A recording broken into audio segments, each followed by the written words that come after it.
Assalamualaikum warahmatullahi wabarakatuh. Perkenalkan, di sini nama saya Michael Leonard Damani dari kelas 12-3 yang berabsen di 21.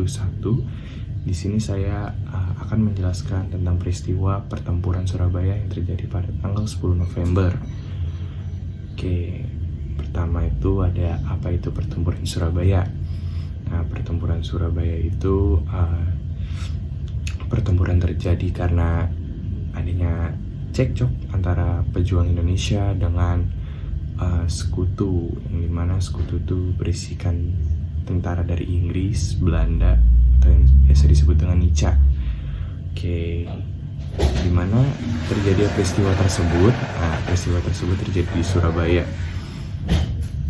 Dan kapan peristiwa itu terjadi? Peristiwa itu terjadi di tanggal 10 November pada tahun 1945. Lalu yang selanjutnya, mengapa peristiwa tersebut bisa terjadi?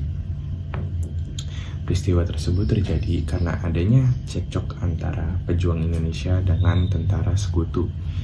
Yang asal muasalnya itu sekutu datang ke Indonesia untuk melakukan gencatan senjata atau ingin bangsa Indonesia itu atau warga Indonesia menyerahkan senjata yang mereka miliki kepada sekutu.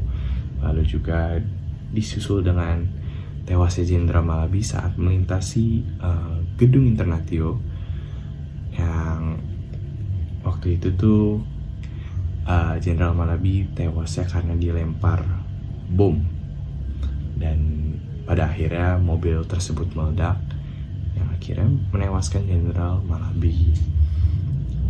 Setelah Jenderal Malabi tewas, akhirnya mereka cekcok, perang, dan ya itu terjadi di Surabaya. Dan untuk tokohnya itu ada siapa aja yang berperan di peristiwa 10 November ini atau pertempuran Surabaya, yaitu di sini saya memiliki 6 tokoh ya. Yang pertama itu ada Bung Tomo yang berperan untuk memperkuat rasa semangat, jiwa semangatnya kepada warga di Surabaya untuk melawan sekutu. Dan yang kedua ada Gubernur Suryo, yang ketiga ada KH Hashim Asyari, yang keempat ada Muhammad Mangundiprojo, yang kelima ada Mejen Mustopo, yang keenam ada Abdul Wahab Saleh. Itu tokoh yang berperan cukup penting sangat penting saat sekutu datang ke Indonesia untuk melakukan gencatan senjata.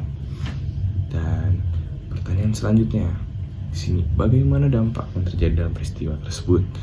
Di sini ada dampak positif dan dampak negatif. Dampak positif yang dirasakan sampai saat ini adalah kita setiap tanggal 10 November itu memperingati sebagai Hari Pahlawan, karena banyak pahlawan yang terdahulu sudah berjuang mati-matian untuk Indonesia, membela negara kita supaya kita bisa merdeka.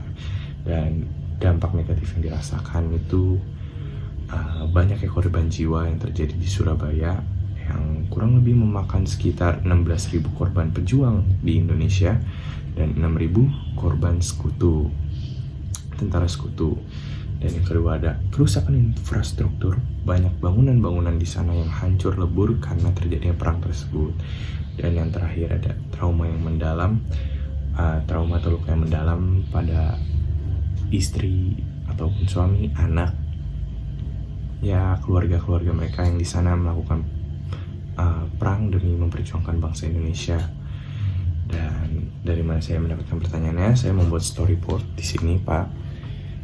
Jadi saya sudah membuat 5W1H. Nanti akan saya kirimkan storyboardnya. Kurang lebihnya mohon maaf. Mungkin sekian saja presentasi dari saya terkait dengan pertempuran Surabaya. Wassalamualaikum warahmatullahi wabarakatuh.